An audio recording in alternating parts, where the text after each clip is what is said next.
अरे इतना इनसिक्योर क्यों है भाई तू? इतनी जलन क्यों करता है? क्यों जलता है? ये वो सवाल है निश्चित तौर पर आप अपनी जिंदगी में किसी ना किसी से जरूर पूछना चाहते होंगे, या तो पूछ लेते होंगे या ज्यादातर नहीं पूछ पाते होंगे। जो लोग आपसे इनसिक्योरिटी फील करते हैं, जो लोग आपसे जलते हैं, जलन रखते हैं, मट्टी पाइए ऐसे लोगों को। और हमेशा याद रखिए कि जब कोई आपसे नफरत करने लग जाए, जलने लग जाए, इनसिक्योर फील करने लग जाए, तो इसका सीधा सा मतलब है कि वो आपका मुकाबला नहीं कर सकता। गांठ बांध लीजिए इसको, ध्यान ही मत दीजिए उसकी तरफ। लेकिन मेरी एक बात समझ में नहीं आती कि लोग इनसिक्योर क्यों होते हैं, जलते क्यों हैं। अरे अगर कोई आपके कंपटीशन में है, या आपको लगता है कि वो आपसे आगे निकल जाएगा, या आपको लगता है कि वो आपसे बेहतर है, तो आपको उससे इंस्पायर होना चाहिए। इनसिक्योर क्यों होते हैं आप? इंस्पायर होइए, देखिए कि वो अपने टैलेंट के बल पर आगे जा रहा है, चाटुकारिता के बल पर, यानी मक्खन लगाने, बटरिंग करके आगे जा रहा है। और फिर एनालाइज कीजिए कि भाई मुझे इसकी तरह आगे नहीं बढ़ना, मुझे इसकी तरह आगे नहीं निकलना है किसी से, मैं अपने टैलेंट के दम पर ही आगे बढ़ूंगा। और अगर वो प्रतिभावान है, आपसे ज्यादा प्रतिभावान है, तो सीखिए उससे कि वो किस तरीके से अपनी प्रतिभा के दम पर आगे बढ़ रहा है। लेकिन ऐसा होता नहीं है। मैं आपको बताऊं कि लोग जो होते हैं वो आगे निकलना तो चाहते हैं, तेज दौड़ना तो चाहते हैं, लेकिन एक दिक्कत है। दिक्कत यह है कि अगर आपको किसी से आगे निकलना है तो आप उससे तेज दौड़कर आगे निकलिए। लेकिन नहीं, मैंने देखा है कि आमतौर पर लोग अपने साथ दौड़ रहे व्यक्ति को टांग अड़ाकर उसे गिरा देते हैं और फिर आगे निकलते हैं। मैं आपको बताता हूं, मैं 97 98 में मुंबई में था। काफ़ी काम किया मैंने वहाँ पर, डबिंग का काम किया, इसके अलावा सीरियल्स में छोटे मोटे रोल किए, स्टेज शोज़ में करता था वहाँ पर। जब मैं वापस आया अपने घर, छुट्टियों में जैसे आ जाते थे, तो दोस्त लोग पूछते थे कि यार दिल्ली और मुंबई में फ़र्क क्या है? क्यों कहता है तू कि मुंबई ज़्यादा अच्छा है? तो मैंने उन्हें यही उदाहरण दिया। मैंने कहा ज़्यादा तो यार मैं कह नहीं सकता, लेकिन जो फ़र्क मैंने दिल्ली और मुंबई में देखा वो ये देखा कि लोग यहाँ पर भी तरक्की करते हैं और मुंबई में भी तरक्की करते हैं। यहाँ पर भी नाम कमाते हैं दिल्ली में, और मुंबई में भी नाम कमाते हैं। एक बेसिक फ़र्क ये है कि मुंबई में अगर किसी को आगे निकलना होता है तो वो अपनी दौड़ तेज़ कर देता है, और दिल्ली में अगर किसी को आगे निकलना होता है तो वो बगल वाले को टंगड़ी अड़ा देता है, टांग अड़ा देता है, उसे गिरा देता है और फिर आगे निकलता है। हालांकि अपवाद भी है, ऐसा नहीं है कि दिल्ली में यही होता है। दिल्ली में टैलेंट के दम पर भी लोग आगे आते हैं, लेकिन मैंने आम तौर पर यह फ़र्क देखा। इसीलिए मुंबई शायद माया नगरी है, वहाँ पर टैलेंट का ज़ख़ीरा है। मैं ऐसा मानता हूँ, ये मेरा निजी विचार हो सकता है, आप हो सकता है इससे इत्तेफाक ना रखें, लेकिन मुझे लगता है कि मुंबई में टैलेंट दबाया नहीं जा सकता, छिपाया नहीं जा सकता। होते होंगे, बहुत सारे लोग होते होंगे, ऐसा नहीं है कि एक अमिताभ बच्चन हो गए तो और अमिताभ बच्चन नहीं होंगे वहाँ, या फिर एक अक्षय कुमार हो गए तो बाकी अक्षय कुमार नहीं होंगे, एक शाहरुख खान हो गए तो फिर वहाँ पर शाहरुख खान नहीं होंगे।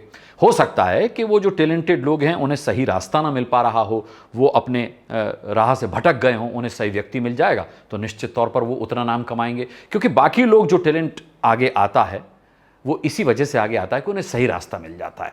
तो खैर, ये मैंने दिल्ली और मुंबई में एक फ़र्क महसूस किया। मैंने आपको बताया कि मैं 97 98 में मुंबई में रहा, मैंने वहाँ पर बहुत काम भी किया, मुझे फिर आना पड़ गया। मैं आपको बताता हूँ कि मैं तब आगरा में रहा करता था, और आगरा में उस वक्त मेरी माँ और मेरी बहन अकेली घर पे रहा करती थी, क्योंकि पिता का स्वर्गवास सालों पहले हो चुका है। तो हुआ ये कि 97 98 में मैं मुंबई में रहा, और 98 में सत्या फिल्म रिलीज़ हुई। सत्या फिल्म का एक डायलॉग था जिसमें हमारे जो मनोज वाजपेयी साहब हैं वो समंदर के किनारे खड़े होकर के चिल्लाते हैं कि मुंबई का किंग कौन, भीको महात्रे। सच्ची बोलता है वाह भवन, इस फिल्म ने ना अपना अक्का लाइफ इज खराब कर दिया अपना। हुआ यूं कि जब मैं आगरा में स्टेज शोज़ करता था, कल्चरल शोज़ करता था, तो वहाँ मुझे ऑर्केस्ट्रा भी मैंने किया। मुझे किसी ने कहा था कि अगर आपको अच्छा एंकर बनना है तो आपको ऑडियंस से डील करना आना चाहिए, तो मैंने ऑर्केस्ट्रा भी किया कुछ दिन। तो वहाँ पर जो मुझे पैसे मिलते थे वो 300 रुपये, 500 रुपये, 500 रुपये से ज़्यादा कभी नहीं। फिर मैं मुंबई जब गया तो वहाँ पर भी मैंने स्टेज शो शुरू किए, और वहाँ पर मेरी स्टार्टिंग हुई 1500 रुपये से, और 5000 8000 रुपये तक मिले 97 98 में। तो मैं पीसीओ पे जाता था और अपनी माँ को फ़ोन करके बताता था कि मम्मी आज 1500 रुपये मिले मेरे को, आज मैंने शो किया, आज मुझे 5000 रुपये मिले, आज मुझे 8000 रुपये मिले। 8000 रुपये शायद वहाँ मैक्सिमम पेमेंट मुझे मिला था जब तक मैं वहाँ रहा, मैंने स्टेज शोज़ किए। चिंता ये हुई कि अचानक से मेरी बहन का एक दिन फ़ोन आया कि मम्मी की तबीयत ख़राब है, भाई तू आ जा और मम्मी को डॉक्टर को दिखा के और फिर मुंबई चले जाना। ये एक अलग बात है कि मैं वहाँ आया, वापस आया तो फिर मुझे जाने नहीं दिया गया, लेकिन हकीकत मुझे जो पता चली वो ये पता चली कि इन दोनों ने केबल पर सत्या फिल्म देख ली थी, और इनको ये एहसास हुआ, इनको ये आशंका हुई कि भाई इस लड़के को आगरा में कोई 300 रुपये 500 रुपये से ज़्यादा तो देता नहीं था, मुंबई में कौन 1500 रुपये दे रहा है, कौन 5000 रुपये दे रहा है, कौन 8000 रुपये दे रहा है। इसीलिए मैंने बोला सत्या फिल्म ने अक्का मेरा लाइफ खराब कर दिया। उनको लगा कि उनका बेटा मुंबई जाके कहीं भीखू मात्रे तो नहीं बन गया है। इस भीखू मात्रे ने मेरी लाइफ खराब कर दी सच में, और मुझे वापस आना पड़ा। और फिर माँ ने कसम दी कि भाई आसपास ही कुछ देख लो, तो पास में तो दिल्ली था, तो दिल्ली आ गए अपन।